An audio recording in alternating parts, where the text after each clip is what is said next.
Hello, my name's Michael Conneely, and for many years I have offered worldwide astrology readings and astrology courses.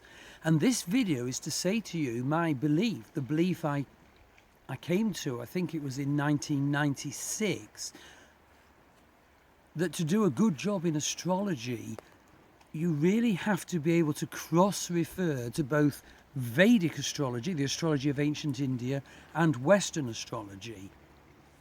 My readings always encompass both, and I do mini readings as well. Now, of course, I do many courses in astrology. Some are Western astrology, some are Vedic astrology, but they always offer you the opportunity to cross-refer to the other astrology. So if you're on a Vedic astrology course, I will feed you with information, relevant information that's coming from Western astrology on the topic or the predictive time, and vice versa. Okay, some people are worried, well, won't this be difficult to learn? Won't it be confusing? Well, I want to say no, because the information I give students is genuinely magnificent. I provide such clear information, and I provide very caring responses to your work, detailed responses. These are not the sort of course where the student's work is never looked at, allegedly a bit of sampling done. These are not the sort of courses where you just get the one-liner. These are not the courses where you passively sit as the guru talks and don't empower yourself. These are courses where you're given a manual of information and then a list of techniques to work through, where each technique is backed up with all the necessary clear information. And because working on techniques can get quite dull and risks being ungrounded, the point is, first of all, you study each technique with reference to your chart and my chart, so it's genuine, authentic and caring. And secondly, as you progress through the techniques, you always flip, every now and then, into a planet study, your sun and my sun, then some more techniques, your moon and my moon, then some more techniques. You get the picture. And so the point is, whatever your level of knowledge of Vedic astrology or Western astrology, I can balance up and cross over. And so in a sense you learn both, although usually with an emphasis on one. People usually want to study one, and I think that's wise. They can afterwards go to the other course. If they've been studying my Vedic courses, they can move over to my Western courses and vice versa. So why am I telling you that you do need both?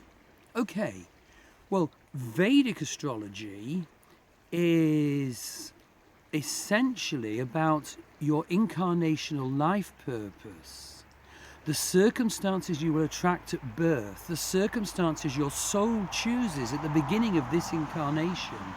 And Vedic astrology will describe those circumstances magnificently, peerlessly. Its techniques are vast. You couldn't learn Vedic astrology in one lifetime. It will do so well. And it's also about the unfoldment of our karmas, of our scripts. They can be predicted, but of course, we also need to learn how to manage them, how to manage our mind when we're experiencing difficult transits, a difficult year, how to manage the planning of our life and what we do. It isn't passive and fated, and it certainly isn't, I don't teach the sort of Vedic astrology where someone legalistically rants, blah, blah, blah, blah, blah, and the student nod their head. It's not that sort of thing at all, although I know that exists. But Vedic astrology needs to be supplemented from Western astrology. So Western astrology, or modern Western astrology, has two or three great strengths that Vedic astrology needs. The first is psychodynamic astrology, where you study the sub-personalities and the personalities in your chart. You learn about psychosynthesis. So you learn about your psychological unfoldment, the process of individuation, learning about the different parts of yourself. And there's a whole astrology of individuation.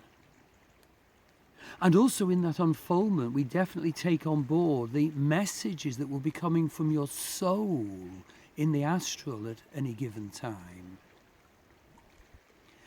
And also there's Western evolutionary astrology. Now this is quite similar to Vedic astrology in that it looks at the effects of past life in this life and is based quite a lot on the nodes of the moon. But the important thing is Western evolutionary astrology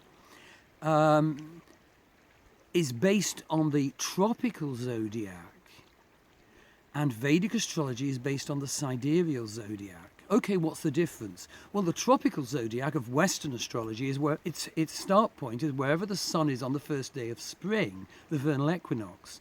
And so it's a solar zodiac. It's sun sign based. It's about our egoic psychology. And as modern Westerners, we need to understand our psychology very much so. Learn to work with it, learn to transform it. But Vedic astrology isn't sun sign orientated. Vedic astrology uses the sidereal zodiac, which is anchored to the fixed stars, if you want to call it that. And so it's anchored to the eternal.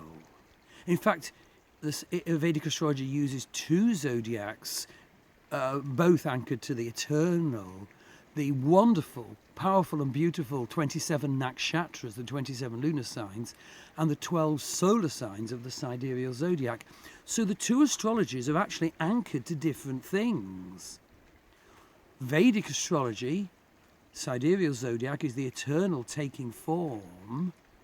Western astrology, tropical zodiac, is about sun sign and our egoic psychology. But there's one last reason why you absolutely must really have awareness of both if you're to develop fully the supreme perception that astrology can give you, the supreme perception you need to understand your life, to live your life, to manage your relationships. And that is the outer planets. They aren't within the Vedic framework because they hadn't entered the consciousness of humanity. They hadn't been discovered at the time Vedic astrology was formulated. That's no criticism of Vedic astrology.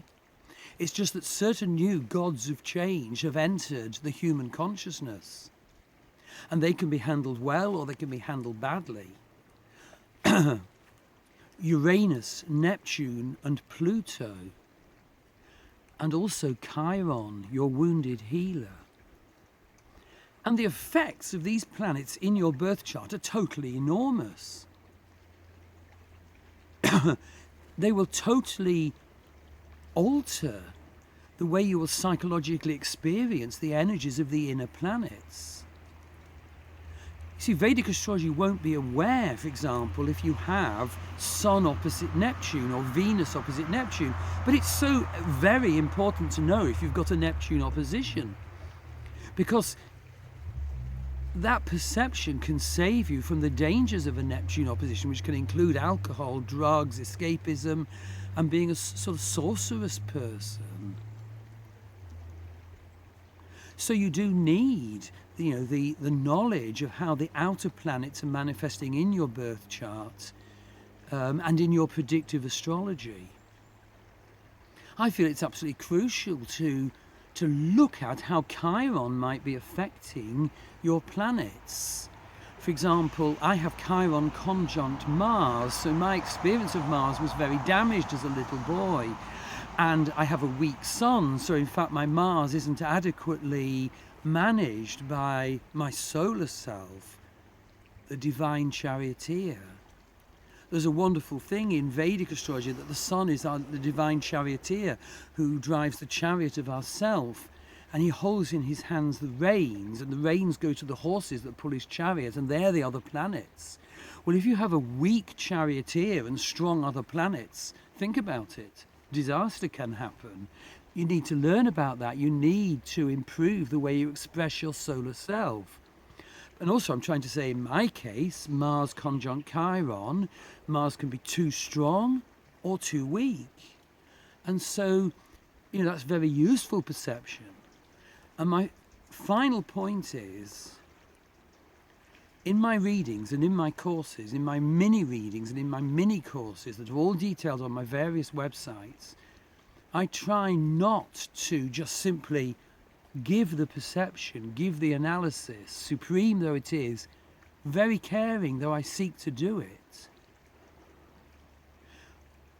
The true value of this stuff is only if it's linked to healing and empowerment.